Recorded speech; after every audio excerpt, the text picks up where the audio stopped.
Ma buongiorno, buongiorno, buonasera o buon pomeriggio e bentornato e bentornata mia cara studente e mio caro studente nelle nostre lezioncine di grammatica del mese. Mamma mia, è passato già un mese, signori e signore, ma quanto in fretta passa questo tempo? Cioè, mi sembra, non so, che ho registrato l'ultima video lezione di grammatica la settimana scorsa, praticamente.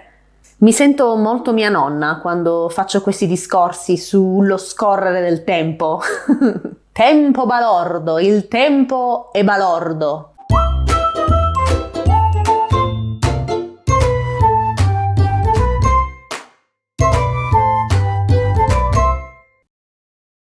Comunque, discorsi da signora anziana a parte, molto probabilmente in questa video registrazione sentirete dei rumori strani perché c'è la mia vicina qui che sta facendo fare i compiti ai suoi bambini e quindi ogni tanto grida perché giustamente i bambini la fanno impazzire. Se ogni tanto sentirai delle grida, ecco, la causa è questa. Semplicemente. Ma dunque, vediamo. Mi sento molto il dottor Burns dei Simpson quando faccio così sulla mia scrivania. Dicevo, oggi così sono un po' burlona. Dicevo, passiamo a noi e passiamo a questa video lezione di grammatica della settimana. Faccio innanzitutto questa lezione per tutti i miei studenti anglofoni, cioè per tutti i miei studenti e le mie studentesse che parlano l'inglese, che hanno l'inglese come madrelingua, perché questo che sto per insegnare, di cui sto per parlare, è una cosa che gli studenti che parlano l'inglese sbagliano sempre. Quindi questo video è principalmente per te, mio caro studente e mia cara studentessa, perché adesso tutti insieme, sia i miei studenti e le mie studentesse, ma anche la grande comunità di Lernilango, di Instagram, YouTube, adesso tutti insieme dobbiamo fare una promessa con la mano sul cuore. Io dirò delle cose e tu ripeterai dopo di me queste cose, va bene? Iniziamo. Prometto solennemente. Vai, ripeti ad alta voce. Che io d'ora in avanti, ripeti, dopo aver guardato questa video lezione, ripeti, ok? Non sbaglierò mai più questo argomento. Sentiamo? Perfetto, mano sul cuore, questa è la promessa che ci facciamo adesso. Fai finta che ti sto guardando negli occhi, d'ora in avanti, dopo aver guardato questa video lezione, non sbaglierò mai più questo argomento. In realtà l'errore di cui ora sto per parlarti, legato appunto alla lezione, alla video lezione di grammatica del mese, è un errore molto comprensibile perché questi verbi di cui ora parleremo, in questa video lezione, sono usati, hanno una struttura completamente diversa rispetto all'italiano, quindi è un errore assolutamente comprensibile che tutti e tutte fanno almeno una volta. Questo succede, ma d'ora in avanti ripetiamo, non sbaglieremo mai più. E dunque, mani in pasta, vediamo di cosa sto parlando, di cosa parleremo nella video lezione di questo mese. Parleremo su come utilizzare correttamente in italiano questi 4 verbi: piacere, servire, sembrare, importare. Questi 4 verbi hanno in italiano una struttura specifica, struttura che è diversa da quella dell'inglese. Non so se è diversa anche da quelle di altre lingue, di lingue romanze, ma immagino di sì. Questo me lo devi dire tu. Mi devi dire se la struttura di questi verbi, che adesso vedremo insieme, mi devi dire se questa struttura è diversa da come questi verbi sono utilizzati nella tua madrelingua. Prenditi un po' di tempo, riflettici alla fine della lezione e poi fammelo sapere nei commenti, va bene? E dunque iniziamo subito a vedere la struttura di questi verbi. Partiamo da un'equazione, ok?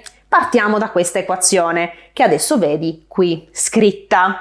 L'equazione, in realtà non so se sto usando il termine giusto perché il mio vocabolario matematico è un po' misero, se non assente, quindi chiedo scusa ai matematici e ai fisici che mi stanno guardando se sto usando la parola sbagliata, ma io chiamo sempre questa cosa equazione.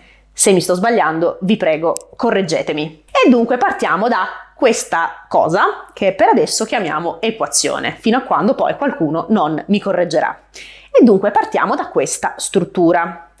Questi 4 verbi in italiano sono utilizzati seguendo sempre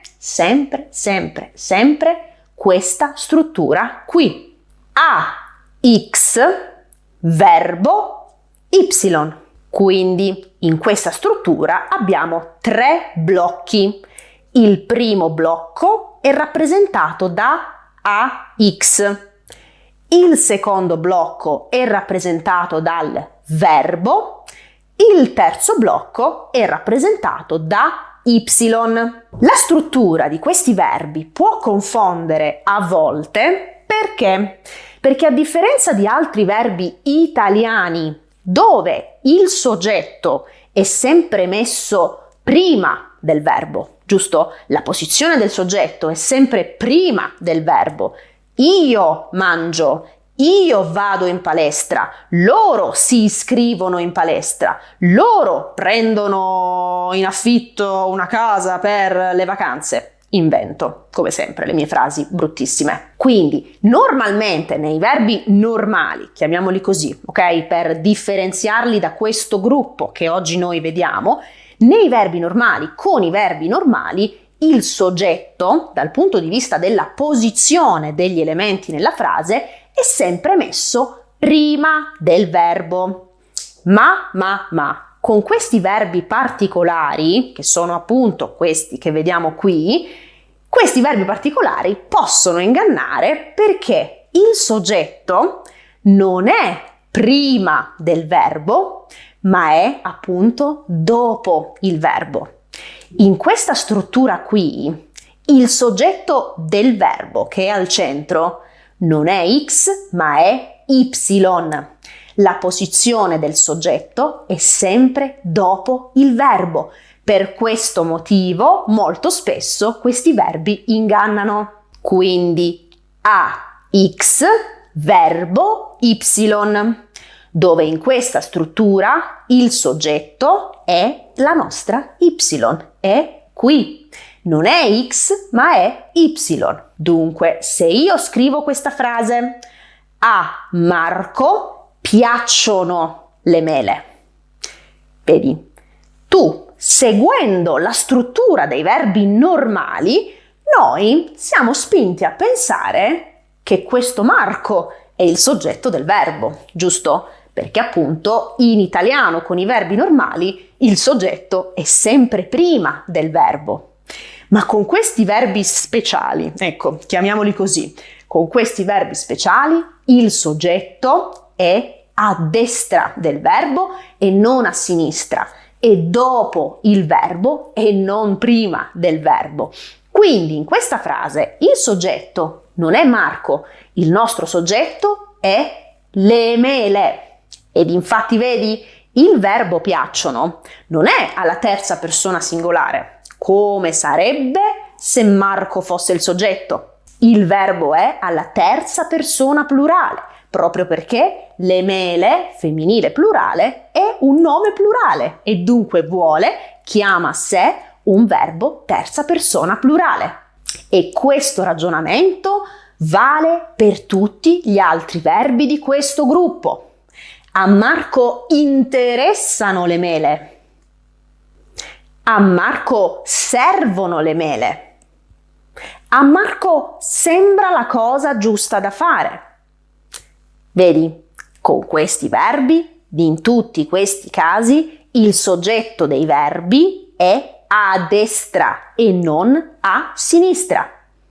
Per questo motivo, a volte siamo spinti a pensare che Marco o qualsiasi altro elemento che è prima del verbo, siamo spinti a pensare che quello sia il soggetto del verbo, ma non è così, perché con questi soggetti, con questi verbi specifici, il soggetto è a destra, dopo il verbo. Quindi ricapitoliamo, partiamo da questa struttura. Tutti questi verbi hanno sempre la stessa struttura, la stessa equazione. AX, verbo Y, dove Y è il soggetto del verbo, che è sempre dopo questi verbi particolari. E dunque allora, questo AX che cos'è? Questo AX svolge la funzione di oggetto indiretto. Non ti spiego cos'è l'oggetto indiretto perché l'ho già fatto in un'altra video lezione che ti consiglio di guardare, video lezione che trovi sul nostro sito lernilango.com e che trovi anche sul canale YouTube. Ecco il titolo della video lezione. Se vuoi guardare questa video lezione devi solo cliccare qui. Quindi questo AX nella nostra struttura svolge il ruolo, la funzione di oggetto indiretto del verbo. E cosa possiamo mettere al posto di AX? Al posto di AX, con la funzione di oggetto indiretto del verbo, nella lingua italiana possiamo inserire tre cose, tre elementi. 1. A più nome. A Marco, ad Anna, a mia madre, ai miei amici, a Luca, al gatto, al cane, al dottore, eccetera, eccetera. 2. Possiamo inserire i pronomi oggetto indiretto atoni, mi, ti, gli, le, ci, vi, gli. E 3, possiamo inserire i pronomi oggetto indiretto tonici. A me, a te, a lui, a lei, a noi, a voi, a loro. Quindi nella nostra struttura, qui, ok, che vediamo qui, mettiamo il verbo, mettiamo il soggetto e al posto di questo AX possiamo ogni volta che parliamo inserire una di queste tre opzioni. A più nome, pronomi oggetto indiretto atoni, pronomi oggetto indiretto tonici. Che cosa sono i pronomi oggetto indiretto tonici e atoni? Non te lo spiego adesso perché ho già fatto una video lezione su questo argomento, ho fatto una video lezione in realtà sulla differenza tra i pronomi oggetto diretto atoni e tonici, ok? Quindi oggetto diretto non indiretto, ma comunque i contenuti che ascolterai in quella video lezione valgono assolutamente al 100% anche per i pronomi oggetto indiretto, tonici e atoni. Quindi, come compito, ora finisci di guardare la video lezione, poi fai un passo indietro e guarda le 2 video lezioni che ti ho consigliato prima, cioè prima video lezione, che cos'è l'oggetto indiretto in una lingua, seconda video lezione che trovi sempre sul canale YouTube o sul nostro sito lernilango.com, seconda video lezione dove spiego la differenza tra i pronomi tonici e atoni in italiano, video lezione che puoi guardare facendo un clicchino su questo link che appare adesso. Io ho finito adesso con la spiegazione dell'argomento di questa settimana. Non era difficilissimo, ma volevo fare questa video lezione da tantissimo tempo, perché appunto è un errore comune. E perché dico che è un errore comune? Perché molto spesso sento i miei studenti dire: io piaccio le mele, io servo le mele, io interesso questa cosa. Vedi, questi usi di questi verbi sono sbagliati, quindi mi raccomando, ogni volta che li userai, tieni a mente questa struttura che abbiamo visto insieme, ok? E tieni a mente come puoi sostituire gli elementi di questa struttura.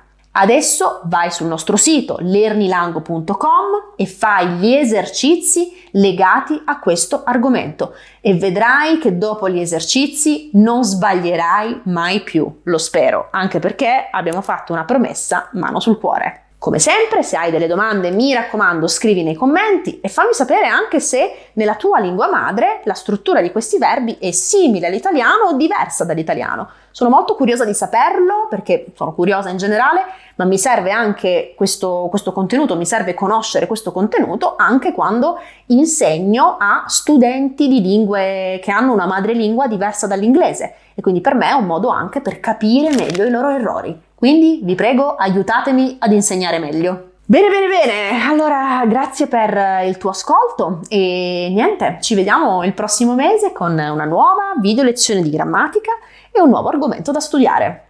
Alla prossima!